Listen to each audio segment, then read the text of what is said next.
ان کو کہا کہ اچھا آپ کو لڑنے کا بہت شوق ہے تو ٹھیک ہے، جتنے بندے آپ لے کے جانا چاہتے ہو آپ لے جاؤ، اور ان کو ڈائریکٹ میرے پاس لے آؤ، اگر وہ نہیں آتے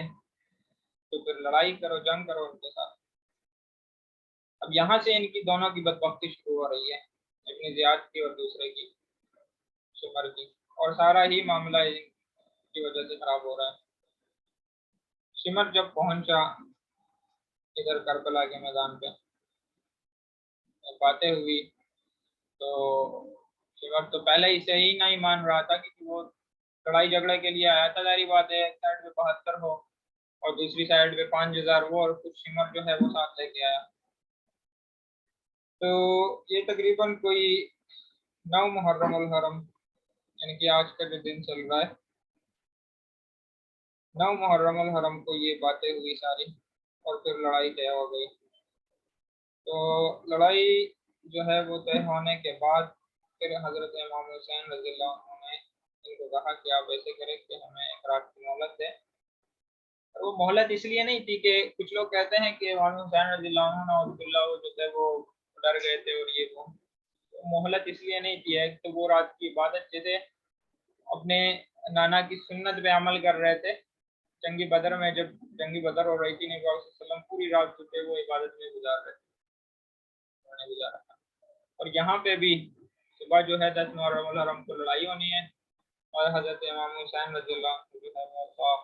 پوری رات جو ہے وہ اللہ کی عبادت کرتے ہیں، اور ان کم وقتوں کو مہلت دی ہے کہ آپ کے پاس اور بھی ایک رات ہے، آپ سوچیں اس بارے میں، ٹھیک ہے۔ لیکن انہوں نے ظاہری بات ہے بس ان کا بھی فیصلہ تھا، تو انہوں نے یہ سارا جو ہے وہ اپنے سر لیا۔ 10 محرم الحرم کو رات کا وقت گزر گیا، صبح 10 محرم الحرم یہ ظہر کی نماز کے بعد پھر یہ تقریباً لڑائی شروع ہو گئی، ٹھیک ہے۔ اور ایک سائڈ پہ دیکھے کہ حضرت جو ہے امام حسین رضی اللہ عنہ جن کے پاس بات کر لو گے، اور دوسری سائڈ پہ پھر بھی انہوں نے کافی لڑائی کی۔ اچھا، دوسرا پہلا ایک شخص میں نے آپ لوگوں کو بتایا تھا حور بن یزید۔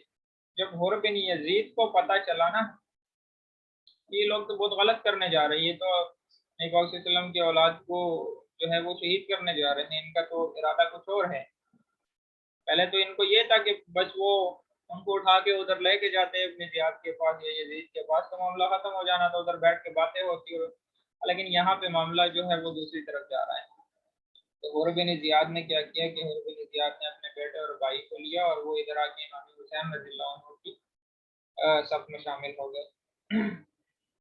تو پھر لڑائی ہوئی، اور لڑائی میں جو یہ 72 والی سائڈ تھی جو حضرت امام حسین رضی اللہ عنہ کی سائڈ تھی، تو بہت سارے لوگ یہاں پہ اس سائڈ پہ شہید ہو گئے، جس میں حضرت علی رضی اللہ عنہ کے 9 بیٹے جو تھے وہ شہید ہوئے، جس میں جعفر ابن علی، عبداللہ ابن علی، محمد الاوسط ابن علی، عمر ابن علی، عثمان ابن علی، ابو بکر ابن علی، عبید اللہ ابن علی، قاضی عباس ابن علی، اور ایک نام امام حسین رضی اللہ عنہ۔ تو حضرت علی رضی اللہ عنہ کے 9 بیٹے جو ہے وہ اس جنگ میں شہید ہوئے۔ اسی طرح امام حسین رضی اللہ عنہ کے بیٹے علی الاکبر، علی الاصغر، اور حضرت امام میں زین العابدین یہ شہید نہیں ہوئے، یہ چونکہ بہت زیادہ بیمار تھے، یہ خیمے میں ہی جو ہے وہ تھے، کیونکہ زیادہ بیماری کی وجہ سے یہ اٹھ نہیں سکتے تھے، تو انہوں نے لڑائی میں حصہ نہیں لیا، تو یہ شہید نہیں ہوئے تھے، یہ بچ گئے تھے۔ اور اسی طرح امام حسن رضی اللہ عنہ کے بیٹے قاسم، ابو بکر اور عبداللہ بن حسن، تو یہ 3 لوگ شہید ہوئے تھے۔ تو اب اچھا، ایک مزے کی بات اس میں یہ تھی کہ امام حسن کا ایک بیٹا تھا، تو انہوں نے کہا کہ میرے پاس نا مجھے بابا نے ایک تعویذ دی تھی، اور انہوں نے یہ فرمایا تھا مجھے کہ جب بھی آپ امام حسین رضی اللہ عنہ پہ کوئی برا وقت آئے نا تو یہ تعویذ آپ نے اس وقت کھول کے دیں. اور تعویذ میں کوئی یہ نہیں تھا جیسے ہم آج کل یہ تعویذیں وغیرہ کرتے ہیں اور یہ بس ویسے بہت چھوٹا سا تھا جن کو بند کر دیا گیا تھا ایسے فولڈ کر کے. جب انہوں نے کھول کے دیکھا نا, اللہ اکبر, جب انہوں نے کھول کے دیکھا اس میں لکھا تھا کہ جب بھی امام حسین رضی اللہ عنہ پہ کوئی مشکل وقت آئے تو آپ نے ہمیشہ ہی ان کا ساتھ دینا ہے, ان کو میری کمی محسوس نہیں ہونے دینا. اللہ. بہرحال امام حسن رضی اللہ عنہ کے بیٹے جو شہید ہوئے, قاسم, ابو بکر, عبداللہ بن حسن, اسی طرح جو عبداللہ دوسرے تھے, سوری, مسلم بن عقیل رضی اللہ عنہ کے جو بیٹے آ رہے تھے ان کے ساتھ, اور اسی طرح ان کے بھائی جو تھے وہ ساتھ میں شہید ہو گئے, اور بھی جو کافی سارے لوگ تھے, بن اسد کے لوگ تھے, سب ڈفرینٹ قبیلہ کے کچھ جو ہے صحابہ کرام موجود تھے. اچھا, اس کے بعد ہوا گیا, کچھ لوگ بہت ساری جو ہے وہ غلط افواہیں پھیلا رہے ہیں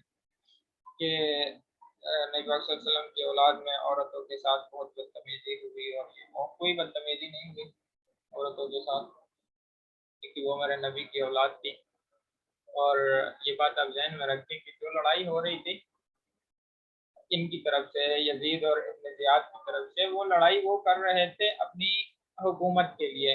ان کا عورتوں کے ساتھ کوئی تعلق نہیں تھا کہ وہ عورتوں کو بھی مار دے اور وہ جو ہے وہ ان کو بھی مار دے یا عورتوں کی بےعزتی وغیرہ کریں. ٹھیک ہے,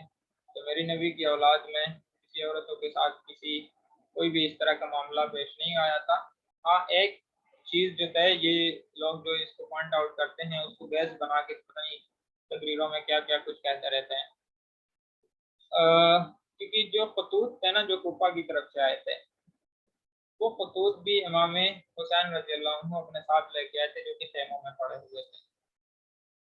اور اس سائڈ پہ یہ جو کوفہ والے اور جو ابن زیاد نے لشکر بھیجے تھے, تو انہوں نے ان خیموں کو جلایا اس لیے کیونکہ ظاہری بات ہے جب یہ لوگ یہاں سے یزید کی طرف پھر جائیں گے نا, تو ظاہری بات ہے پہلے ابن زیاد کی طرف جانا تھا, پھر ابن زیاد ان کو لے کے یزید کی طرف جائیں گے, تو ایسے نہ ہو کہ یہ خطوط بھی یہ ساتھ لے کے جائے اور اگر یزید کو پتہ چل گیا تو یہ تو سارا معاملہ پھر ہمارے اوپر آ جائے گا. پھر انہوں نے وہاں پہ کیا کیا کہ جو خیمے تھے انہوں نے خیموں کو آگ لگا دی, اور ظاہری بات ہے جو خیموں کے اندر لوگ تھے تو انہوں نے باہر آنا ہی تھا. ٹھیک ہے, وہاں سے وہ باہر آئے تھے, ایسے کوئی کام نہیں ہوا تھا کہ نعوذ باللہ جو ہے وہ بے پردہ ہوئی عورتیں اور یہ اس طرح کی واقعات جو ہے وہاں کافی سارے لوگ ادھر ادھر کی باتیں کرتے ہیں. بہرحال اس طرح کا کوئی سین تھا بھی. ٹھیک ہے, تو میرے نبی کی اولاد ہیں, ان کو اسٹیج پہ بیان کرنا اور اس طرح کا یہ کوئی جو ہے وہ کسی کو زیب نہیں دیتا. اچھا, تو امام حسین رضی اللہ عنہ جو تھے وہ وہاں پہ شہید ہوئے. ان کا سر مبارک جو تھا وہ بدن سے انہوں نے علیحدہ کر دیا تھا ظالموں نے. ان کا سر مبارک لے کے یہ لوگ آ گئے, پھر جتنے بھی لوگ بچے تھے ان کو اٹھا کے یہ لوگ لے کے آئے ابن زیاد کی طرف. ٹھیک ہے, تو ابن زیاد کے پاس ایک چھری تھی یا ان کے پاس کوئی ڈنڈا تھا, مطلب دونوں روایتیں آتی ہے. امام حسین رضی اللہ عنہ کے ان کے ہونٹوں پہ انہوں نے لگایا, تو وہاں پہ ایک جو تھے نا صحابی تھے جو بہت ہی زیادہ بوڑھے ہو گئے تھے, ان کا نام تھا زید بن ارقم. زید بن ارقم, ان کو پتہ نہیں چل رہا تھا کہ یہ ہوا کیا ہے کیونکہ شور ہو رہا تھا. تو جب یہ آئے ان کو پتہ چلا, جو انہوں نے امام حسین رضی اللہ عنہ کو دیکھا نا,